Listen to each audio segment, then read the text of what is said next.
আজকে পবিত্র মহরম মাসের 10 তারিখ। দেখেন বাচ্চারা আশুরার দিনকে রোজা রেখেছে।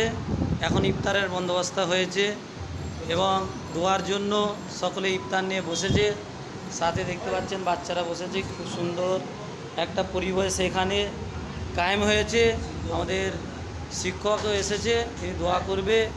আর রাত্রিরেতে যারা অনেকে দান খায়রাত করেছে তাদের জন্য দোয়ার মাগফিরাত এখন হবে এবং সাথে সাথে রাত্রিরে বিরিয়ানিরও বন্দোবস্ত আছে। বাচ্চারা রোজা রাখার পরে খাবে এবং আপনাদের জন্য দোয়া করবে। এভাবে দেখেন সুন্দর নাজারা, মাদ্রাসা আহমাদিয়া সিদ্দিকিয়া কাশিফুল উলুম, আটকিনা, গোপালপুর, মহিষাদল, পূর্ব মেদিনীপুর জেলার নাজারা।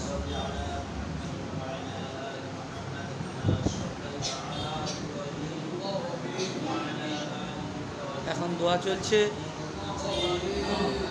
আজকের দিনকে মহরম মাসের 10ই আশুরা, অর্থাৎ আজকের 10 তারিখ মহরম মাসের। আজকেরও রাখবে ইনশাল্লাহ, কালকেরও রাখবে রোজা।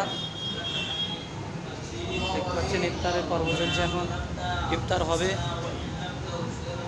দোয়া চলছে। এখন যারা মাদ্রাসার জন্য দান সাদকা খেরাতের হাতটা সর্বদা এই এতিমশায় বাচ্চাদের জন্য বাড়িয়ে দেয়, তাদের চলে যাওয়া মাইমুরব্বী আত্মীয় স্বজনের নামে দোয়ার মজলিস হচ্ছে এবং সাথে সাথে আমাদের বাচ্চাদের যে পড়াশোনা করে তাদের ইলম উমরতে বেশি বেশি আল্লাহ পাক বরকত দেওয়ার জন্য দোয়া মজলিস হচ্ছে। দেখতে পাচ্ছেন আমাদের শিক্ষক বসেছে। রাত্রিতে ইশার পরে বাচ্চারা বিরিয়ানি খায়, তার জন্য বিরিয়ানির বন্দোবস্ত আছে। আসসালামু আলাইকুম।